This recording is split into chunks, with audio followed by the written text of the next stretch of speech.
नमस्कार दोस्तों, स्वागत है आपका मेरे इस चैनल मैकी जी में। दोस्तों आज मैं एक और नया वीडियो आप सभी के सामने लेके आया हूँ जो कि हमारे मैकेनिकल इंजीनियरिंग से जुड़ा हुआ है और मैकेनिकल इंजीनियरिंग के अंदर भी हमारे refrigeration and air conditioning subject से जुड़ा हुआ है। जी हाँ दोस्तों आप लोगों ने फ्रिज और एसी के बारे में काफ़ी कुछ सुना होगा, लेकिन क्या कभी आपने ये सोचा है कि ये कैसे काम करते हैं, इनमें वर्किंग किस प्रकार से होती है? क्या इस बारे में कभी आपने सोचा है? बिल्कुल, आज मैं इन्हीं बातों को लेकर आपके सामने पेश हुआ हूँ। और यहाँ पे जैसा कि आपके सामने आप देख रहे होंगे, मैं हमारे फ्रिज के अंदर, जिसको रेफ्रिजरेटर बोलते हैं, फ्रिज रेफ्रिजरेटर के अंदर एक जो पार्ट हमारा यूज किया जाता है जिसको बोलते हैं कंप्रेसर, यानी कि हार्ट ऑफ रेफ्रिजरेटर, यानी कि एक फ्रिज का दिल जिसे कहा जाता है, उसको लेकर आपके सामने पेश हुआ हूँ। दोस्तों इसको हम बोलते हैं कंप्रेसर। ओके फ्रेंड्स, जर्नल भाषा में हम लोग इसको कंप्रेसर बोल देते हैं, लेकिन अगर मैं इसको टेक्निकली बात करूं तो टेक्निकल लैंग्वेज में एक मैकेनिकल इंजीनियरिंग के तौर पर हम इसको क्या कहेंगे, जब इसको हम पढ़ते हैं हमारे सब्जेक्ट के अंदर, तो हम किस नाम से जानते हैं? Hermetically sealed reciprocating compressor. Hermetically sealed reciprocating compressor. जी हाँ दोस्तों, ये जो कंप्रेसर होता है सील्ड होता है, यानी कि किसी भी प्रकार से इसके अंदर बाहर की जो भी गंदगी है वह एयर वायु के साथ में नहीं जानी जाए, इस तरीके से इसको सील किया जाता है, यानी कि किसी तरीके से मॉइस्चर भी नहीं जाना चाहिए। इस प्रकार से इसको तैयार किया जाता है। और इसके अलावा रेसिप्रोकेटिंग इसको इसलिए कहा क्योंकि इसके अंदर पिस्टन सिलेंडर अरेंजमेंट होता है जो रेसिप्रोकेटिंग मूवमेंट करता है, इस वजह से इसको रेसिप्रोकेटिंग कहा जाता है। तो दोस्तों ये जो कंप्रेसर आप देख रहे हैं हमारे फ्रिज में यूज़ होता है, और इसके बारे में आज हम जानेंगे। इसके सभी पार्ट्स जो हमारे मुख्य मेन पार्ट होते हैं उसके बारे में हम जानेंगे। उससे पहले मैं एक बार आपको साइड में जो डायग्राम है इसकी तरफ देखते हैं। इसमें देखिएगा, ये जो आप देख रहे हैं हमारे fridge vapour compression refrigeration system, जैसा कि मैंने बताया हमारा रेफ्रिजरेटर इस सिस्टम पे काम करता है, इस कॉन्सेप्ट पे काम करता है। इसके अंदर मुख्य जो पार्ट होते हैं जैसा कि आप देख रहे हैं, evaporator, compressor, condenser and expansion valve. और फ्रिज के अंदर इस एक्सपांसन वाल्व को बोला जाता है कैपिलरी ट्यूब। तो आज जो हम बात कर रहे हैं, जो टॉपिक मैं लेकर आया हूँ आप लोगों के लिए, वो है कंप्रेसर। ओके फ्रेंड्स, आज हम इस कंप्रेसर के बारे में बात कर रहे हैं जो आपके सामने रखा हुआ है। चलिए अब इसके बारे में जानते हैं। दोस्तों ये जो है ये डॉम है, इसका पूरा डॉम है, चैम्बर है इसके अंदर। तो इस डॉम के बाहर कुछ चीज़ें आपको देखने को मिल रही हैं, जैसे यहाँ पे जो देख रहे हैं ये ट्यूब्स हैं, कॉपर की ट्यूब्स हैं। और ये जो कॉपर ट्यूब्स हैं देखो 1 2 3, ये तीनों ट्यूब्स हैं जो कॉपर की। इसमें से एक सक्शन लाइन है, एक डिस्चार्ज लाइन है, यानी कि एक लाइन से सक्शन होता है, एक से डिस्चार्ज होता है। इसके अलावा यहाँ पे आप ये टर्मिनल्स हैं पावर सप्लाई के लिए। ओके फ्रेंड्स, जिसमें से एक रन का और एक स्टार्ट का टर्मिनल है, 3 पॉइंट होते हैं इसके अंदर। तो ये इसका बाहरी बात हुई। अब इसके अंदर चलते हैं हम लोग। मैं इस डोम को ऊपर से हटाता हूँ, तो जैसे इस डोम को हटाएंगे आपके सामने सब कुछ दिखाई दे रहा होगा। ये वाला पार्ट जो है इसके ऊपर फिक्स रहता है, इसको वेल्डिंग करके फिक्स किया होता है।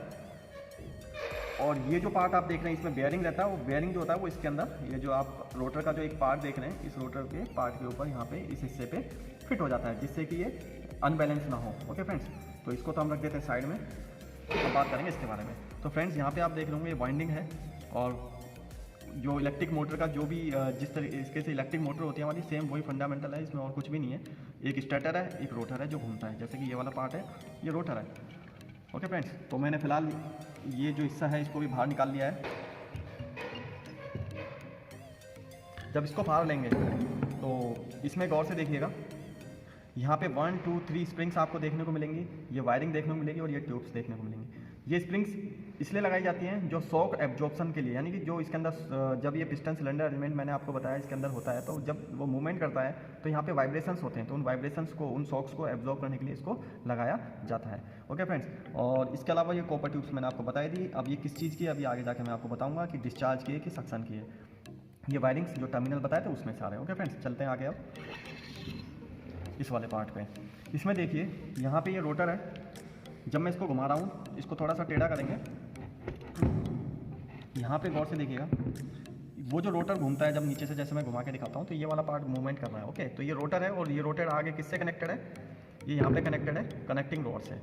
ये कनेक्टिंग रॉड है जो आप देख रहे हैं, ये जो कनेक्टिंग रॉड है ये वाली, इससे आगे कनेक्टेड होता है पिस्टन। ओके फ्रेंड्स, तो वो जो पिस्टन है, उस पिस्टन के मूवमेंट के कारण वहाँ पे सक्शन और कंप्रेशन का कार्य होता है।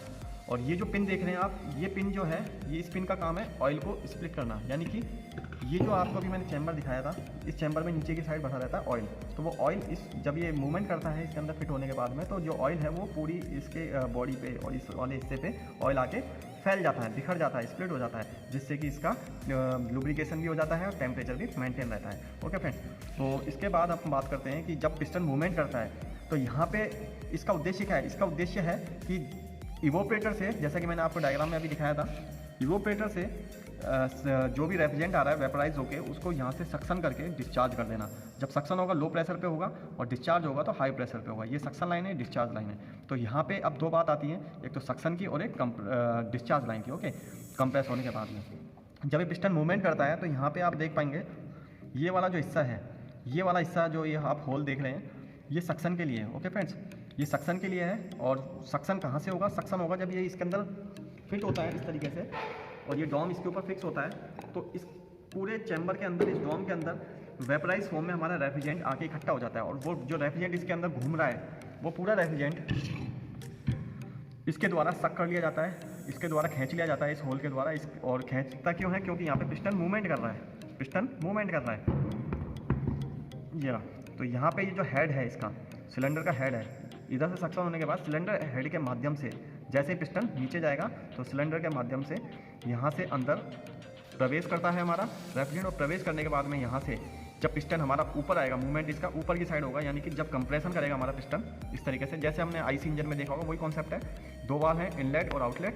तो इनलेट वॉल से सक्शन होकर आया और आउटलेट वॉल से कंप्रेस होने के बाद में इसके अंदर वाले पार्ट से, जो मैं अभी आपको नहीं दिखा पा रहा हूँ, तो फिलहाल मैं आपको जैसा बता रहा हूँ कोशिश कीजिए उसको समझने की, कि यहाँ से वो अंदर से इंटरनली इसमें से होता हुआ इस चैम्बर में आ जाता है, जिसको हम कह सकते हैं डिस्चार्ज चैम्बर है। इस डिस्चार्ज चैम्बर से वो हाई प्रेशर के कारण यहाँ से इस ट्यूब के माध्यम से, कॉपर ट्यूब के माध्यम से आउटलेट हो जाता है। ओके फ्रेंड्स, ये पतली सी जो ट्यूब देख रहे हैं, इस ट्यूब के माध्यम से हमारा आउटलेट होता है। ये ट्यूब आगे कनेक्टेड होती है, दिखाता हूँ मैं आपको। ये ट्यूब आगे इन ट्यूब से कनेक्टेड होती है, इस टाइम में काटी हुई है, इस पर ये फिक्स रहती है। यहाँ से ये इस ट्यूब के माध्यम से, इस पाइप से, देखिएगा गौर से, ये रहा, इस लाइन से, कॉपर ट्यूब से हमारा रेफ्रिजरेंट आउट बाहर की साइड चला जाता है। और बाहर कहाँ जाता है? जैसे कि अभी डायग्राम में मैंने आपको बताया था कि कंडेंसर में जाता है। ओके फ्रेंड्स, ये आगे कंडेंसर के लिए चला जाता है। तो यानी कि ये कौन सी लाइन हुई? ये डिस्चार्ज लाइन हुई। और सक्शन लाइन कौन सी हुई? मैंने बताया कि यहाँ से सक्शन हो रहा है। अगर ये यहाँ से सक्शन हो रहा है तो ये वाला जो पार्ट है, इस ट्यूब को देखिए, इस ट्यूब से, ये ट्यूब जो देख रहे हैं कॉपर ट्यूब, ये आगे कनेक्टेड होती है इवोपरेटर से। ओके फ्रेंड्स, कंप्रेसर किससे जुड़ा होता है? इवोपरेटर से। सक्शन कहाँ से करता है? इवोपरेटर से। तो जब ये पार्ट इसके अंदर फिट था तो इस ट्यूब के माध्यम से हमारा रेफ्रिजरेंट अंदर आता है और इस चैम्बर में आके भर जाता है। और ये जो ट्यूब है, आगे देखते हैं, ये जो ट्यूब यहाँ से रेफ्रिजरेंट अंदर आता है और इस चैम्बर में फैल जाता है, जिसको ये यहाँ से सक्शन करके अंदर फिर कंप्रेशन का जो भी बाकी कार्य है वो हो जाता है। ओके फ्रेंड्स, तो कुछ इस प्रकार से इसके अंदर जो इसकी कार्य प्रणाली है, जो वर्किंग है, इस प्रकार से होती है।